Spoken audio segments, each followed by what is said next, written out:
What are some good psychological tricks that work? It's been said that if you need an answer on the internet, people won't be too kind to give the correct answer instantly. Instead, post the wrong answer as your opinion and people will be quick to correct you. Actually, it's, damn it. Giving a minor gift to someone can drastically shift their disposition towards you. There have been numerous studies and tests that show offering something minor before asking for a donation drastically increases the chances of the donation being given as well as the amount. For a more personal example, offering a drink to the cable guy working at your house can pay dividends if something goes wrong, as they'll be in a much more favorable mood towards you. Read Influence, The Psychology of Persuasion for pretty much an entire book answering what you just asked. Drop something and bend down to pick it up if you need to subtly interrupt someone who can't stop talking.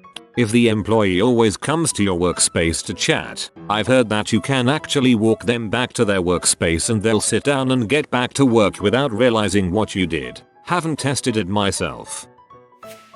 Narrate your life in third person while you procrastinate. Guarantee you start doing what you have to do after 30s of and he continue to sit on the couch and eat Cheetos while watching Law and Order SVU reruns. When you want to avoid confrontation with someone when there is an issue, use a passive voice when speaking to them. Instead of saying, "You sent me the wrong email," say, "The wrong email got sent." That way, you are not putting blame on them. People often get irrationally defensive if you say they messed up, even if they know they did. How you say things can be very important. My HS freshman science teacher always said that if you act like you know what you're doing, no one will ever question you. While I've never done anything illegal, this has gotten me out of some sticky situations. Likewise, nobody stops someone running with a fire extinguisher to ask them why they're in that part of the building. Double quote. If you don't have the motivation to do something, tell yourself you will just spend 10 minutes on it. It is still better than not doing anything, even if you don't end up doing it longer than 10 minutes. This is a good one. Sometimes you get into it and want to continue. See also the non-zero day post on Reddit. Fear of loss. That's why coupons have expiration dates, why airline websites publish only 2 seats left, and why the only way I can get my daughter to eat her dinner is by threatening to eat it myself. Every last one of my 4 kids would say, "Then eat it. Please teach me your ways." When playing rock, paper, scissors, make a point of demonstratively asking your opponent how they want to play, while using one option. I go with rock every time. For example, you could say, "Are we doing 1, 2, 3, shoot, or 1, 2, shoot?" Each time you count, use the same option. That is, rock. Repeat at least once more, for clarity, if you can. By the time you actually play, your opponent may very likely have gotten the subliminal impression that you're going to choose your example option, and pick the option to counter it. So, if I picked rock in the example, they'll pick paper, meaning I can pick scissors and win every time. I've used this to win at rock, paper, scissors so many times when decisions were on the line. The trick I have most commonly used is one I pinched off Supernanny to use on lazy co-workers. In my last job I worked in a cinema and you tended to get a couple of lazy workers every now and then. I would get frustrated when there'd be an endless list of tasks to do, without the lazy ones pitching in. So I started saying to the lazy co-worker something like, "We need to bring more stock down, and the foyer needs to be swept. Do you want to get stock or sweep?" This made them feel that they were in control as they were being given a choice, so they were happier to do the work. It worked every time. If you want a puppy, ask for a pony first. Silence. If you want someone to admit to something, or if you want a better deal out of someone, or you want someone to tell you more than what they are, just be silent. This works especially well over the phone. Silence is unnatural during conversation and it makes people uncomfortable. Many people will keep talking and talking, even if it means talking themselves deeper into a hole or offering you a better deal. Priming as a memory technique. Basically using your memory's cause and effect relationship to remember things through a stimulus. Example, if you need to remember to do something in the morning you don't normally do, place a household object in a place that it obviously doesn't belong. For example, put the coffee maker in the bathroom. When you come across the object that morning, the different stimulus that is cause will trigger the effect of doing this to remember something that is effect. This does have its limits for long-term memorization, but sometimes, if triggered enough, they'll stick forever. I have no idea what Abraham Lincoln has to do with a yak, but damn it if I don't think of them as one and the same now. Now you mention it, taking the coffee maker to the bathroom could save me 15 minutes of my morning routine. While walking through a crowded place, try staring in front of yourself and a path will open. Works most of the time for me, especially on busy road crossings. Not just in front of you, but stare where you want to go. It's crazy how you can split a crowd like this.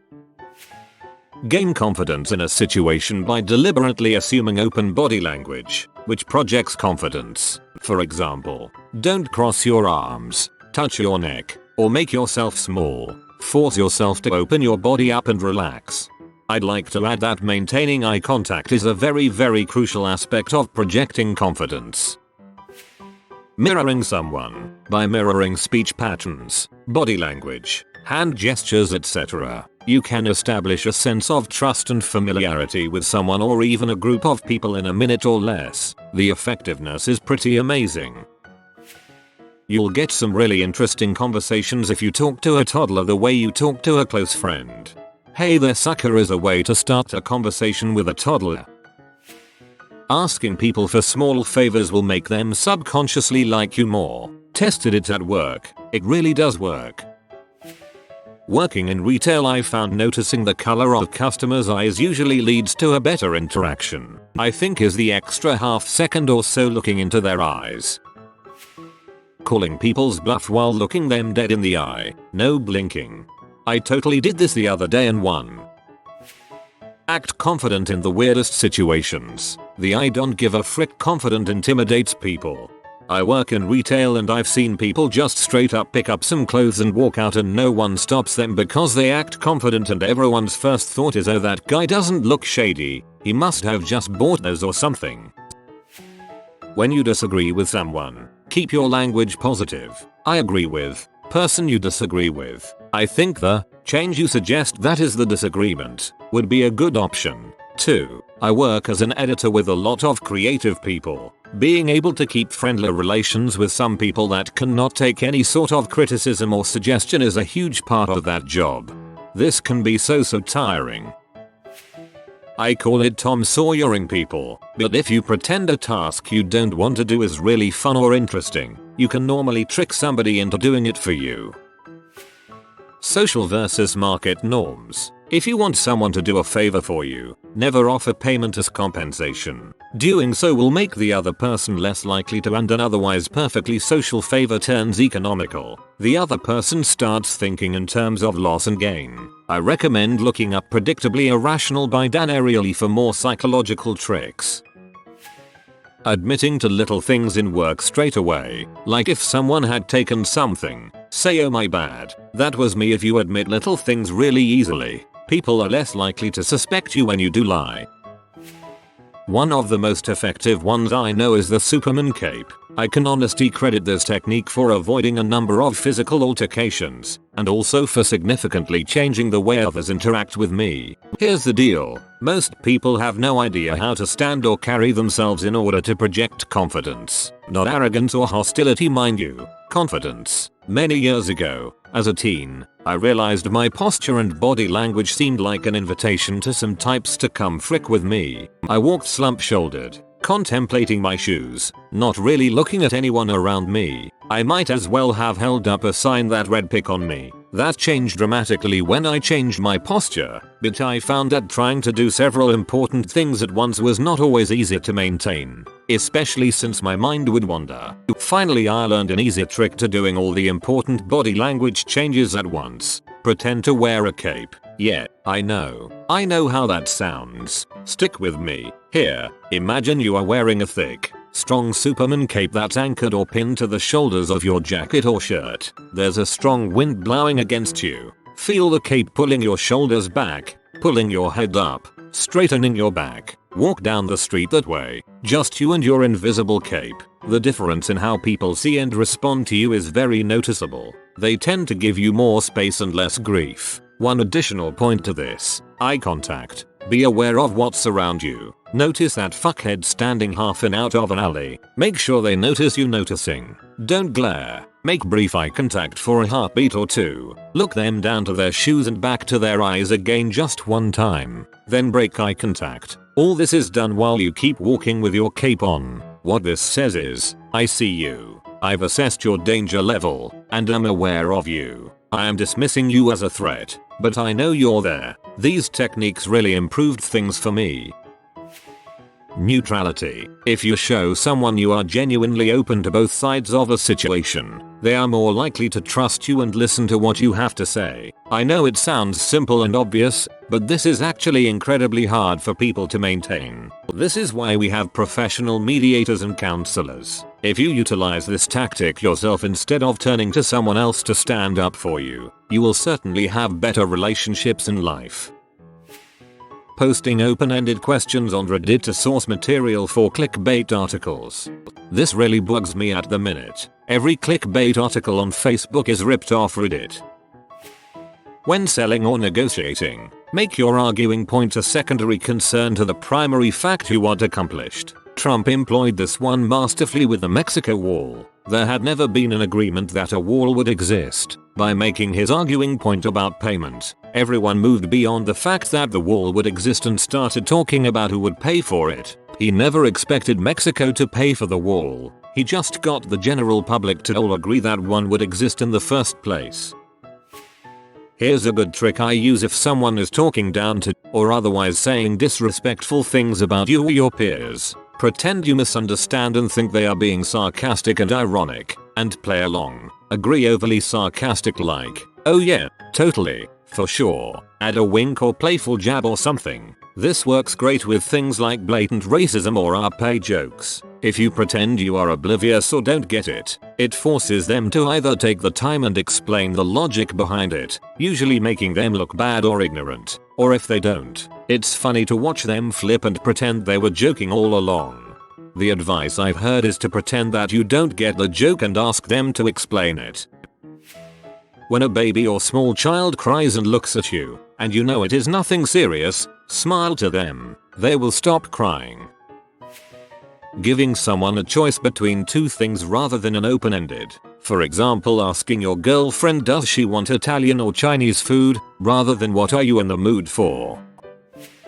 Not sure if this counts as psychological, but it works for me. Smiling releases endorphins. Do you get happier and in a better mood? So if something really triggered you or you are sad, force yourself to smile for a minute and you will feel a difference. That can be a little awkward when you are in public since people tend to see people laughing while they are alone as crazy, but you can always pretend to check your phone, read something, lock yourself in the toilet, etc. Thinking about a happy memory works too. Starting from the number you want to achieve and counting backwards during workouts, it becomes a goal to work towards one, then a chore working to 45. If you have a BFGF, Google the 36 love questions. Did it with my girl, and we did feel closer and started acting more like ourselves around each other afterwards. Learning to realize that if something is not harmful, dangerous yet unpleasant, there is no reason for it to be unpleasant. The unpleasant feeling, smell, taste, noise is just another object in your mind, and this unpleasant object can be ignored with no repercussions. For example, a clock ticking when you're trying to sleep.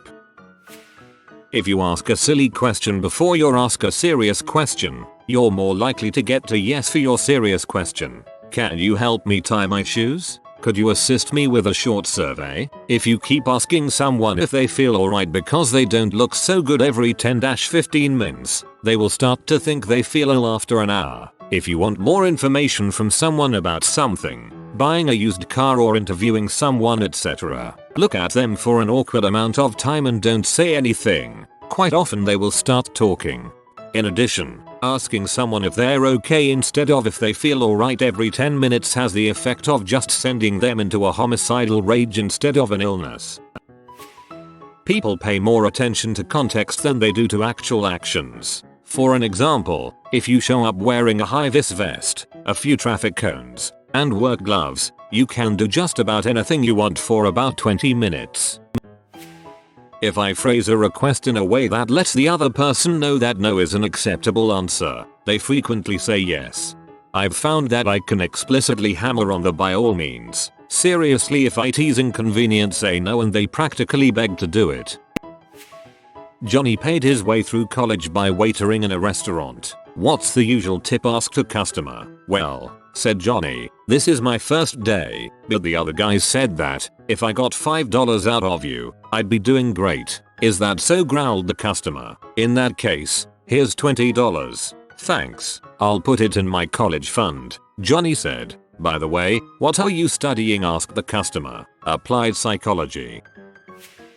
Don't ask why questions, ask what questions. Why questions tend to make the person defensive. By asking what questions it makes the person think. What are the reasons for? Why are you so angry today? I don't know, I'm peed off today for some reason. What's making you mad? Angry today. I woke up late because my alarm didn't go off. And my dog peed in the kitchen today. My boyfriend walked right past it and didn't clean it up. Not a beautiful example, but why questions are typically embedded with emotion. What questions are more bullet point style? I have two favorites, because and you're absolutely right. The first is great. People are conditioned to assume that words after because are an actual explanation. You can put almost anything non-absurd after it and many will feel like you've explained. The study was to ask to cut people in line at a photocopier. Asking could I go ahead of you? I need to make a few copies was rarely successful, but telling them you wanted to get in front because you need to make a few copies often got results. The second doesn't work in heated or academic arguments, but if you're in casual conversation you can convince someone to see your side of things by saying you're absolutely right that where the blank is a restatement of your position using words they used. BuzzFeed tomorrow. Top 10 psychological life hacks you need to know. Get other people to do your work for free by asking strangers on the internet and pretend you're interested in what they say. Cough in a theater. I guarantee someone will cough back. If you are new to the channel, you can subscribe. I publish new videos every day. Until then, check another video.